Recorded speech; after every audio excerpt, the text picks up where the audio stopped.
In the previous chapter on electricity, we learned about the heating effects of electric current. What could be the other effects of electric current? We know that an electric current carrying wire behaves like a magnet. Let us perform the following activity to reinforce it. Activity 13.1.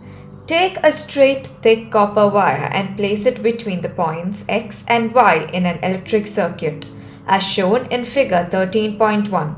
The wire XY is kept perpendicular to the plane of paper. Horizontally, place a small compass near to this copper wire. See the position of its needle. Pass the current through the circuit by inserting the key into the plug. Observe the change in the position of the compass needle. We see that the needle is deflected. What does it mean? It means that the electric current through the copper wire has produced a magnetic effect. Thus, we can say that electricity and magnetism are linked to each other. Then, what about the reverse possibility of an electric effect of moving magnets?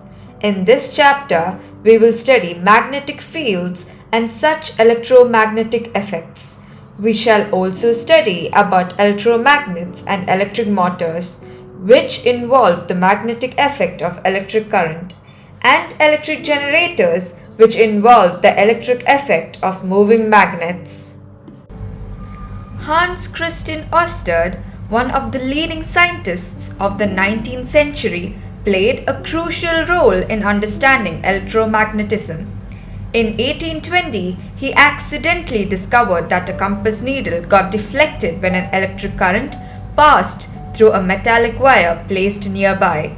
Through this observation, Ørsted showed that electricity and magnetism were related phenomena. His research later created technologies such as the radio, television, and fiber optics. The unit of magnetic field strength is named the Ørsted in his honor. 13.1. Magnetic field and field lines. We are familiar with the fact that a compass needle gets deflected when brought near a bar magnet. A compass needle is in fact a small bar magnet. The ends of the compass needle point approximately towards north and south directions. The end pointing towards north is called north-seeking or north pole. The other end that points towards south is called south-seeking or south pole. Through various activities, we have observed that like poles ripple while unlike poles of magnets attract each other. Activity 13.2. Fix a sheet of white paper on a drawing board using some adhesive material. Place a bar magnet in the center of it. Sprinkle some iron filings uniformly around the bar magnet. Figure 13.2. A salt sprinkler may be used for this purpose. Now tap the board gently. What do you observe? The iron filings arrange themselves in a pattern as shown in figure 13.2. Why do the iron filings arrange in such a pattern? What does this pattern demonstrate? The magnet exerts its influence in the region surrounding it. Therefore, the iron filings experience a force. The force thus exerted makes iron filings to arrange in a pattern. The region surrounding a magnet in which the force of the magnet can be detected is said to have a magnetic field. The lines along which the iron filings align themselves represent magnetic field lines. Are there other ways of obtaining magnetic field lines around a bar magnet? Yes, you can yourself draw the field lines of a bar magnet. Activity 13.3. Take a small compass and a bar magnet.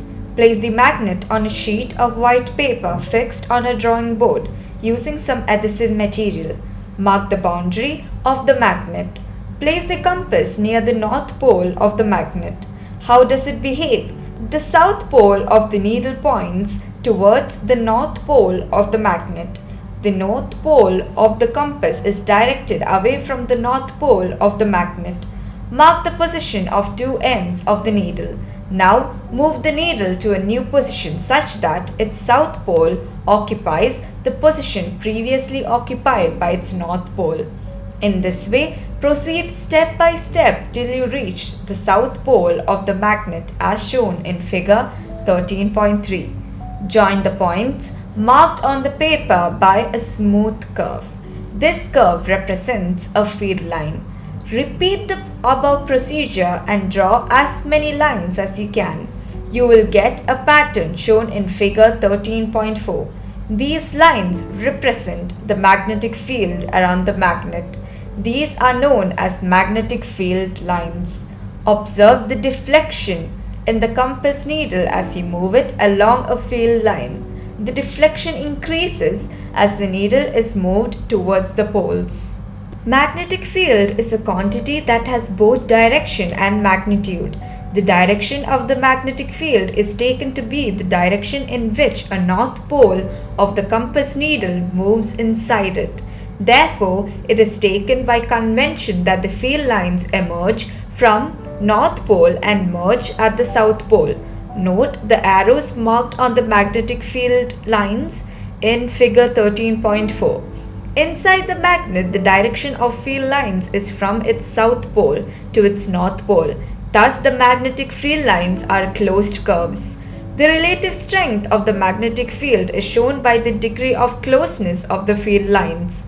The field is stronger, that is, the force acting on the pole of another magnet placed is greater where the field lines are crowded. See figure 13.4. No two field lines are found to cross each other. If they did, it would mean that at the point of intersection, the compass needle would point towards two directions, which is not possible. 13.2. Magnetic field due to a current carrying conductor. In activity 13.1, we have seen that an electric current through a metallic conductor produces a magnetic field around it. In order to find the direction of the field produced, let us repeat the activity in the following way. Activity 13.4. Take a long straight copper wire, 2 or 3 cells of 1.5 volt each and a plug key. Connect all of them in series as shown in figure 13.5a. Place the straight wire parallel to and over a compass needle. Plug the key in the circuit. Observe the direction of deflection of the north pole of the needle. If the current flows from north to south as shown in figure 13.5a, the north pole of the compass needle would move towards the east. Replace the cell connections in the circuit as shown in figure 13.5b. This would result in the change of the direction of current through the copper wire, that is from south to north. Observe the change in the direction of deflection of the needle. You will see that now the needle moves in opposite direction, that is towards the west. It means that the direction of magnetic field produced by the electric current is also reversed. Figure 13.5. A simple electric circuit in which a straight copper wire is placed parallel to and over a compass needle. The deflection in the needle becomes opposite when the direction of the current is reversed. Magnetic field due to a current through a straight conductor. What determines the pattern of the magnetic field generated by a current through a conductor? Does the pattern depend on the shape of the conductor? We shall investigate this with an activity. We shall first consider the pattern of the magnetic field around a straight conductor carrying current. Activity 13.5. Take a battery 12 volt, a variable resistance and a meter 0 to 5 ampere, a plug key, connecting wires and a long straight thick copper wire. Insert the thick wire through the center, normal to the plane of a rectangular cardboard. Take care that the cardboard is fixed and does not slide up or down. Connect the copper wire vertically between the points X and Y as shown in figure 13.6a. In series with the battery, a plug and a key. Sprinkle some iron filings uniformly on the cardboard. You may use a salt sprinkler for this purpose. Keep the variable of the rheostat at a fixed position and note the current through the ammeter. Close the key so that a current flows through the wire. Ensure that the copper wire placed between the points X and Y remains vertically straight. Gently tap the cardboard a few times. Observe the pattern of the iron filings. You would find that the iron filings align themselves, showing a pattern of concentric circles around the copper wire, figure 13.6. What do these concentric circles represent? They represent the magnetic field lines. How can the direction of the magnetic field be found? Place a compass at a point, say P, over a circle. Observe the direction of the needle. The direction of the north pole of the compass needle would give the direction of the field lines produced by the electric current through the straight wire at point P. Show the direction by an arrow. Does the direction of magnetic field lines get reversed if the direction of current through the straight copper wire is reversed? Check it. What happens to the deflection of the compass needle placed at a given point if the current in the copper wire is changed? To see this, vary the current in the wire. We find that the deflection in the needle also changes. In fact, if current is increased, the deflection also increases. It indicates that the magnitude of the magnetic field produced at a given point increases as the current through the wire increases. What happens to the deflection of the needle if the compass is moved away from the copper wire, but the current through the wire remains the same? To see this, now place the compass at a farther point from the conducting wire, say at point Q. What change do you observe? We see that the deflection in the needle decreases. Thus, the magnetic field produced by a given current in the conductor decreases as the distance from it increases. From figure 13.6, it can be noticed that the concentric circles representing the magnetic field around a current-carrying straight wire becomes larger and larger as we move away from it. Right-hand thumb rule. A convenient way of finding the direction of magnetic field associated with a current-carrying conductor is given in figure 13.7. Imagine that you're holding a current-carrying straight conductor in your right hand such that the thumb points towards the direction of current. Then your fingers will wrap around the conductor in the direction of the field lines of the magnetic field, as shown in figure 13.7. This is known as the right hand thumb rule. Example 13.1. A current through a horizontal power line flows in east to west direction. What is the direction of magnetic field at a point directly below it and at a point directly above it? Solution. The current is in the east-west direction. Applying the right hand thumb rule, we get that the magnetic field at any point below or above the wire turns clockwise in a plane perpendicular to the wire when viewed from the east end and anti-clockwise when viewed from the west end. To note, the right hand thumb rule is also called Maxwell's corkscrew rule. If we consider ourselves driving a corkscrew in the direction of the current, then the direction of the rotation of corkscrew is the direction of the magnetic field. Magnetic field due to a current through a circular loop. We have so far observed the pattern of the magnetic field lines produced around a current-carrying straight wire. Suppose this straight wire is bent in the form of a circular loop and a current is passed through it. How would the magnetic field lines look like? We know that the magnetic field produced by a current-carrying straight wire depends inversely on the distance from it. Similarly, at every point of a current-carrying circular loop, the concentric circles representing the magnetic field around it would become larger and larger as we move away from the wire. Figure 13.8. By the time we reach at the center of the circular loop, the arcs of these big circles would appear as straight lines. Every point on the wire carrying current would give rise to the magnetic field appearing as straight lines at the center of the loop. By applying the right-hand rule, it is easy to check that every section of the wire contributes to the magnetic field lines in the same direction within the loop. We know that the magnetic field produced by a current-carrying wire at a given point depends directly on the current passing through it. Therefore, if there is a circular coil having n turns, the field produced is n times as large as the produced by a single turn. This is because the current in each circular turn has the same direction, and the field due to each turn then just adds up.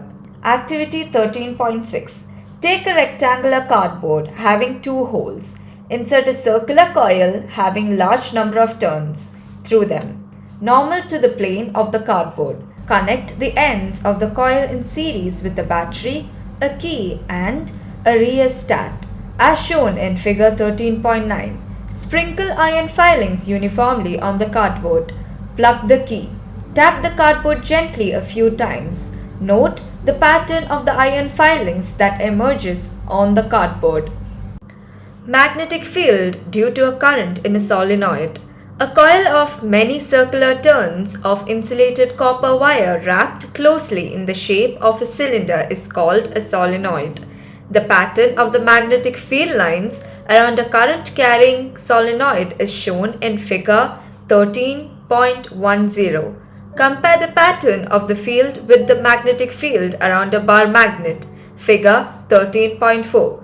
Do they look similar? Yes, they are similar. In fact, one end of the solenoid behaves as the magnetic north pole, while the other behaves as the south pole. The field lines inside the solenoid are in the form of parallel straight lines.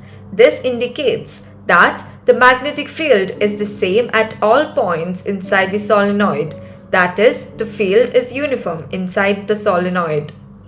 A strong magnetic field produced inside a solenoid can be used to magnetize a piece of magnetic material, like soft iron, when placed inside the coil, figure 13.11. The magnet so formed is called an electromagnet.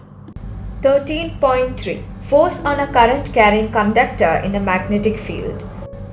We have learned that an electric current flowing through a conductor produces a magnetic field. The field so produced exerts a force on a magnet placed in the vicinity of the conductor. French scientist André-Marie Ampère, 1775 to 1836, suggested that the magnet must also exert an equal and opposite force on the current-carrying conductor. The force due to a magnetic field acting on a current-carrying conductor can be demonstrated through the following activity. Activity 13.7. Take a small aluminium rod AB of about 5 cm. Using two connecting wires, suspended it horizontally from a stand as shown in figure 13.12. Place a strong horseshoe magnet in such a way that the rod lies between the two poles of the magnetic field directed upwards. For this, put the north pole of the magnet vertically below and south pole vertically above the aluminium rod, figure 13.12. Connect the aluminium rod in series with a battery, a key and a rheostat. Now, pass a current through the aluminium rod from end B to end A. What do you observe? It is observed that the rod is displaced towards the left. You will notice that the rod gets displaced. Reverse the direction of current flowing through the rod and observe the direction of its displacement. It is now towards the right. Why does the rod get displaced? The displacement of the rod in the above activity suggests that a force is exerted on the current-carrying aluminium rod when it is placed in a magnetic field. It also suggests that the direction of force is also reversed when the direction of current through the conductor is reversed. Now change the direction of field to vertically downwards by interchanging the two poles of the magnet. It is once again observed that the direction of force acting on the current carrying rod gets reversed. It shows that the direction of the force on the conductor depends upon the direction of current and the direction of the magnetic field. Experiments have shown that the displacement of the rod is largest, or the magnitude of the force is the highest, when the direction of current is at right angles to the direction of the magnetic field. In such a condition, we can use a simple rule to find the direction of the force on the conductor. In activity 13.7, we considered the direction of the current and that of the magnetic field perpendicular to each other and found that the force is perpendicular to both of them. The three directions can be illustrated through a simple rule called Fleming's left-hand rule. According to this rule, stretch the thumb, forefinger and middle finger of your left hand such that they are mutually perpendicular. Figure 13.13.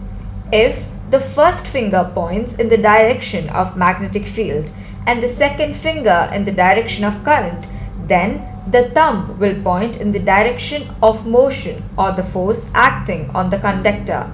Devices that use current carrying conductors and magnetic fields include electric motor, electric generator, loudspeakers, microphones, and measuring instruments. In the next few sections, we shall study about electric motors and generators. Magnetism in medicine.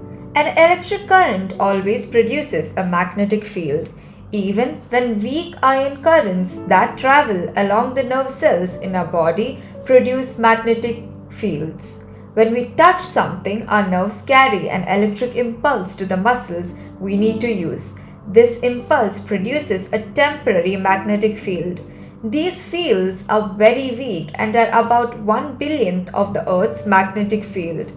Two main organs in the human body where the magnetic field produced is significant are the heart and the brain. The magnetic field inside the body forms the basis of obtaining the images of different body parts. This is done using a technique called magnetic resonance imaging, MRI. Analysis of these images help in medical diagnosis. Magnetism has thus got important uses in medicine. 13.4 Electric motor. An electric motor is a rotating device that converts electrical energy to mechanical energy. Electric motor is used as an important component in electric fans, refrigerators, mixers, washing machines, computers, MP3 players, etc. Do you know how an electric motor works?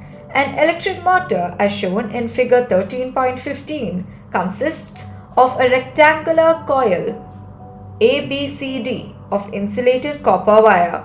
The coil is placed between the two poles of a magnetic field such that the arm AB and CD are perpendicular to the direction of the magnetic field.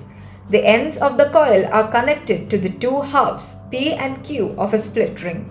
The inner sides of these halves are insulated and attached to an axle. The external conducting edges of P and Q touch two conducting stationary brushes X and Y respectively, as shown in the figure 13.15. Current in the coil ABCD enters from the source battery through conducting brush X and flows back to the battery through brush Y. Notice that the current in arm AB of the coil flows from A to B. In arm CD, it flows from C to D. That is opposite to the direction of current through arm in AB. On applying Fleming's left-hand rule for the direction of force on a current-carrying conductor in a magnetic field, see figure 13.13, we find that the force acting on arm AB pushes it downwards while the force acting on arm CD pushes it upwards. Thus, the coil and the axle O, mounted free to turn about an axis, rotate anti-clockwise. At half rotation, Q makes contact with the brush X and P with brush Y. Therefore, the current in the coil gets reversed and flows through the path DCBA. A device that reverses the direction of flow of current through a circuit is called a commutator. In electric motors, the split ring acts as a commutator. The reversal of current also reverses the direction of force acting on the two arms AB and CD.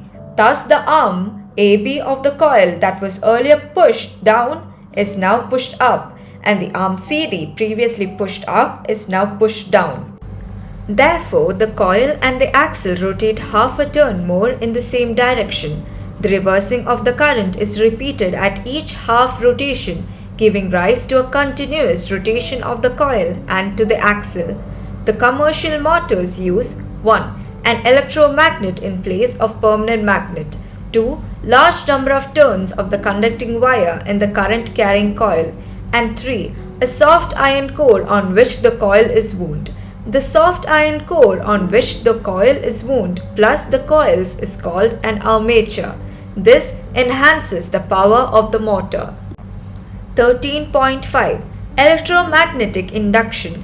We have studied that when a current-carrying conductor is placed in a magnetic field such that the direction of current is perpendicular to the magnetic field, it experiences a force. This force causes the conductor to move. Now, let us imagine a situation in which a conductor is moving inside a magnetic field, or a magnetic field is changing around a fixed conductor. What will happen? This was first studied by English physicist Michael Faraday. In 1831, Faraday made an important breakthrough by discovering how a moving magnet can be used to generate electric currents. To observe this effect, let us perform the following activity. Activity 13.8. Take a coil of wire AB having a large number of turns. Connect the ends of the coil to a galvanometer as shown in figure 13.16. Take a strong bar magnet and move its north pole towards the end B of the coil. Do you find any change in the galvanometer needle? There is a momentary deflection in the needle of the galvanometer, say to the right. This indicates the presence of a current in the coil AB. The deflection becomes zero the moment the motion of the magnet stops. Now withdraw the north pole of the magnet away from the coil. Now the galvanometer is deflected towards the left, showing that the current is now set up in the direction opposite to the first. Place the magnet stationary at a point near to the coil, keeping its north pole towards the end B of the coil. We see that the galvanometer needle deflects towards the right when the coil is moved towards the north pole of the magnet. Similarly, the needle moves towards left when the coil is moved away. When the coil is kept stationary with respect to the magnet, the deflection of the galvanometer drops to zero. What do you conclude from this activity? A galvanometer is an instrument that can detect the presence of a current in a circuit. The pointer remains at zero, the center of the scale, for zero current flowing through it. It can deflect either to the left or to the right of the zero mark, depending on the direction of current.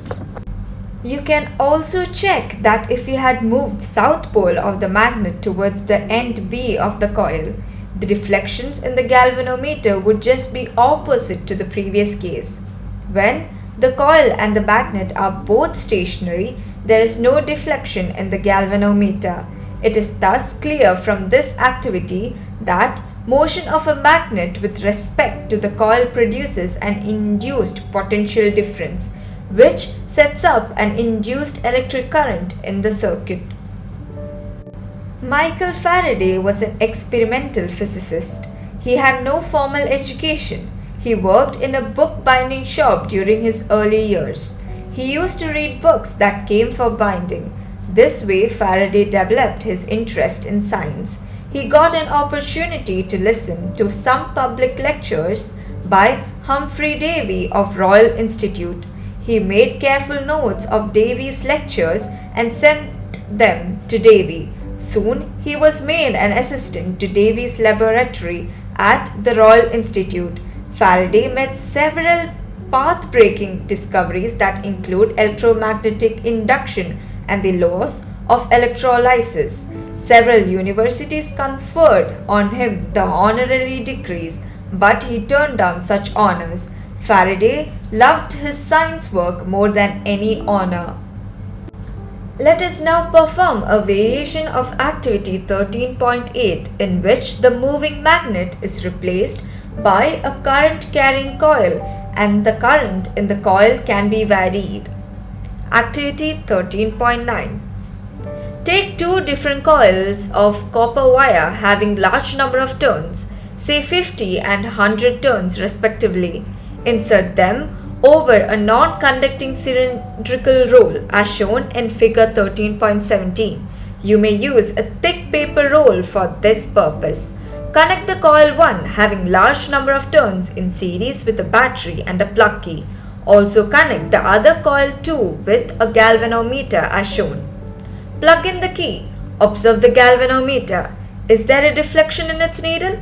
You will observe that the needle of the galvanometer instantly jumps to one side and just as quickly returns to zero, indicating a momentary current in coil 2. Disconnect coil 1 from the battery. You will observe that the needle momentarily moves but to the opposite direction. It means that now the current flows in the opposite direction in coil 2. In this activity, we observe that as soon as the current in coil 1 reaches either a steady value or 0, the galvanometer in coil 2 shows no deflection. From these observations, we can conclude that a potential difference is induced in the coil 2 whenever the electric current through the coil 1 is changing, starting or stopping. Coil 1 is called the primary coil and coil 2 is called the secondary coil. As the current in the first coil changes, the magnetic field associated with it also changes.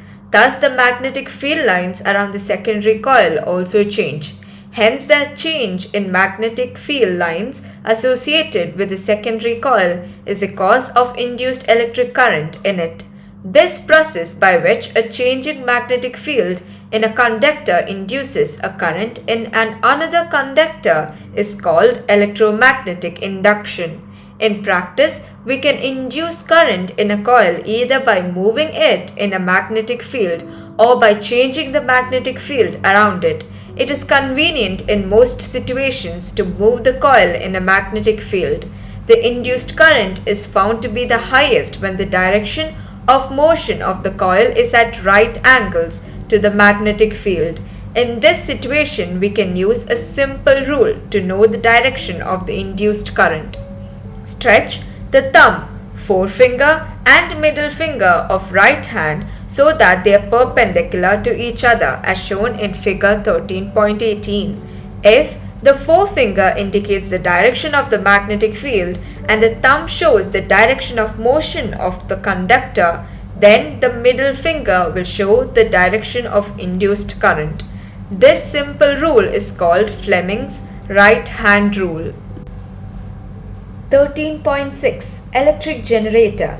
Based on the phenomenon of electromagnetic induction, the experiments studied above generate induced current, which is usually very small. This principle is also employed to produce large currents for use in homes and industry. In an electric generator, mechanical energy is used to rotate a conductor in a magnetic field to produce electricity. An electric generator, as shown in figure 13.19, consists of a rotating rectangular coil ABCD placed between the two poles of a permanent magnet. The two ends of this coil are connected to the two rings R1 and R2. The inner side of these rings are made insulated. The two conducting stationary brushes B1 and B2 are kept pressed separately on the rings R1 and R2 respectively. The two rings R1 and R2 are internally attached to an axle. The axle may be mechanically rotated from outside to rotate the coil inside the magnetic field. Outer ends of the two brushes are connected to the galvanometer to show the flow of current in the given external circuit. When the axle attached to the two rings is rotated, such that the arm AB moves up and the arm CD moves down in the magnetic field produced by the permanent magnet. Let us say the coil ABCD is rotated clockwise in the arrangement shown in figure 13.19. By applying Fleming's right-hand rule, the induced currents are set up in these arms along the directions AB and CD. Thus, an induced current flows in the direction ABCD. If there are larger numbers of turns in the coil, the current generated in each turn adds up to give a large current through the coil. This means that the current in the external circuit flows from B2 to B1. After half a rotation, arm CD starts moving up and AB moving down. As a result, the directions of the induced currents in both the arms change, giving rise to the net induced current in the direction dCBA. The current in the external circuit now flows from B1 to B2. Thus, after every half rotation, the polarity of the current in the respective arms changes. Such a current which changes direction after equal intervals of time is called an alternating current, abbreviated as AC. This device is called an AC generator. To give a direct current, DC, which does not change its direction with time, a split ring type commutator must be used. With this arrangement, one brush is at all times in contact with the arm moving up in the field, while the other is in contact with the arm moving down. We have seen the working of split ring commutator in the case of an electric motor. See figure 13.15. Thus, a unidirectional current is produced. The generator is thus called a DC generator. The difference between the direct and alternating currents is that the direct current always flows in one direction, whereas the alternating current reverses its direction periodically. Most power stations constructed these days produce AC current. In India, the AC changes direction after every 1/100 second, and that is the frequency of AC is 50 Hz. An important advantage of AC over DC is that electric power can be transmitted over long distances without much loss of energy. 13.7. Domestic electric circuits. In our homes, we receive supply of electric power through a main supply, also called mains, either supported through overhead electric poles or by underground cables. One of the wires in this supply, usually with red insulation cover, is called live wire or positive. Another wire with black insulation is called neutral wire or negative. In our country, the potential difference between the two is 222 volt. At the meter board in the house, these wires pass into an electricity meter through a main fuse. Through the main switch, they are connected to the line wires to the house. These wires supply electricity to separate circuits within the house. Often, two separate circuits are used, one of 15 ampere current rating for appliances with higher power ratings such as geysers, air coolers, etc. The other circuit is of 5 ampere current rating for bulbs, fans, etc. The earth wire, which has insulation of green color, is usually connected to a metal plate deep in the earth near the house. This is used as a safety measure, especially for those appliances that have a metallic body, for example, electric press, toaster, table fan, refrigerator, etc. The metallic body is connected to the earth wire, which provides a low resistance conducting path for the current. Thus, it ensures that any leakage of current to the metallic body of the appliance keeps its potential to that of the earth, and the user may not get a severe electric shock. Figure 13.20 gives a schematic diagram of one of the common domestic circuits. In each separate circuit, different appliances can be connected across the live and neutral wires. Each appliance has a separate switch to on or off the flow of current through it. In order that each appliance has equal potential difference, they are connected parallel to each other. Electric fuse is an important component of all domestic circuits. We have already studied the principle and working of a fuse in the previous chapter. See section 12.7. A fuse in a circuit prevents damage to the appliances and the circuit due to overloading. Overloading can occur when the live wire and the neutral wire come in direct contact. This occurs when the insulation of wires is damaged or there is a fault in the appliance. In such a situation, the current in the circuit abruptly increases. This is called short circuiting. The use of an electric fuse prevents the electric circuit and the appliance from a possible damage by stopping the flow of unduly high electric current. The joule heating that takes place in the fuse melts it to break the electric circuit. Overloading can also occur due to an accidental hike in the supply of voltage. Sometimes overloading is caused by connecting too many appliances to a single socket.